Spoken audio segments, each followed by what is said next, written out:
سعودی عرب کا انوکھا کارنامہ صحرا میں زراعت کا عالمی ریکارڈ بنا دیا۔ اسیر کے علاقے وادی بن حشبل میں واقع قابل تجدید پانی کی زراعت کے ریسرچ یونٹ کا ایک توسیع فارم رقبے کے لحاظ سے دنیا کا سب سے بڑا فارم تسلیم کیا گیا ہے۔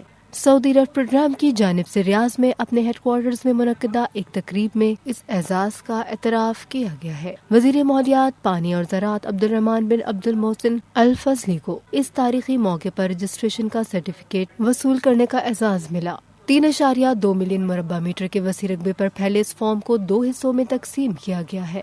یہ فارم زراعت کے عروج کی علامت ہے، جس میں 2 وسیع کھیتوں میں تمام فصلوں کی پرورش کے لیے خودکار آبپاشی نیٹ ورک کا استعمال کیا جاتا ہے۔ اس میں 5 ایئر کنڈیشن گرین ہاؤس بھی ہے۔